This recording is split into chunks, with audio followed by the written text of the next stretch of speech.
Witam serdecznie, Jakub Sobecki, Sobeckie Doradztwo. Październik to czas przygotowań pól pod przyszłoroczne zasiewy czy nasadzenia wielu warzyw.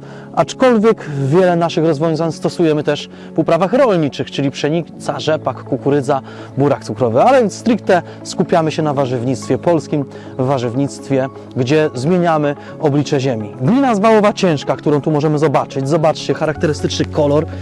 Tutaj już stosujemy od jakiegoś czasu rozwiązania biologiczne. Wiadomo, że mówimy o naszych rozwiązaniach, o bakteriach fosforowych fosfor, Trichoderma N-forte, bakterie azotowe nitrogen, aktywator gleby Matsoi, tak? Szalona gleba.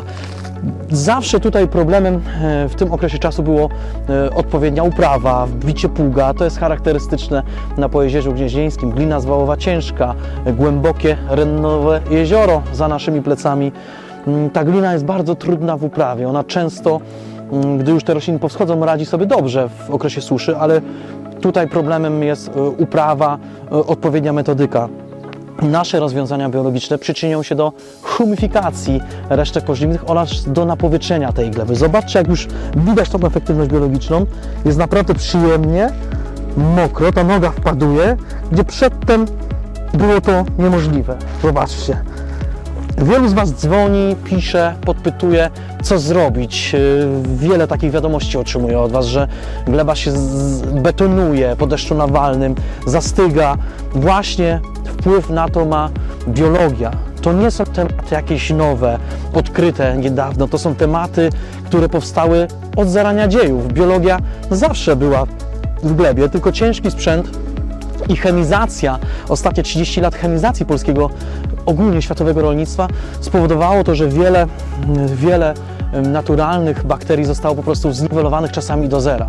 Dlatego po deszczach nawalnych stoi woda. Dlatego ciężko jest wykonać odpowiednie uprawki w okresie suszy, w okresie pożniwnym. Widzicie, jak te warunki są skrajne, tak? Susza, nagle deszcz nawalny, później znowu susza, jak pogoda zmienną jest. Na co chcę zwrócić uwagę? Na to, jak teraz po zastosowaniu biologii, już po miesiącu, robi się przyjemnie, miękko. I teraz wykonamy jeszcze jeden zabieg z Ciacherkiem i Edwardem. Skupimy się na to, żeby przed orką wykonamy jeszcze również powtórkę bakterii azotowych, fosforowych, nasz aktywator gleby Matsoi oraz Trichoderma N-forte. Tutaj pole przygotowujemy pod cebulę z siewu. Cebula z siewu nie lubi gliny, pamiętajmy o tym. Ta roślina, cebula z siewu, uwielbia powietrze, a sam dostęp powietrza to budowa bakterii azotobakter.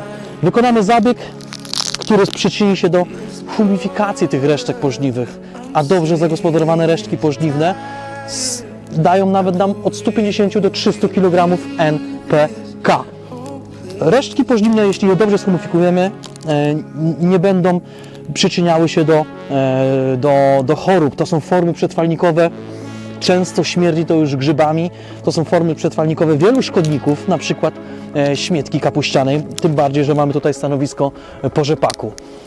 Biologia przyczyni się do lepszego ukorzeniania roślin. To Wy pokazujecie, że tam, gdzie stosujemy już od jakiegoś czasu biologiczne tematy, zauważacie, że sprzęt idzie lżej, że gleba się nie betonuje, że schody Waszych roślin są znacznie lepsze. To się wszystko poprawia. Dlatego bardzo Was zachęcam, by przekonywać się do tego pomału, by robić sobie sami wewnętrzne testy. Również nasze rozwiązania przenosimy, testujemy je na polach nie tylko Polski, ale i całej Europy, tak? Pomalutku wprowadzamy te testy, zmieniamy troszkę metodykę. Jest wiele firm, które robiły to nieumiejętnie. My możemy pochwalić się tym, że pierwszą fascynację bakteriami, pierwsze zainteresowanie się takie konkretne różnymi typami humusów czy bakterii właśnie rozpocząłem w 2009 roku. To już 14 lat przygody biologicznej mimo młodego wieku, dlatego gorąco zachęcam do odwiedzania naszych domen sobeckidoradztwo.pl, sobeckisklep.pl oraz subowania kanału Sobeckie Doradztwo, jak i również fanpage'u na Facebooku Uprawa Warzyw.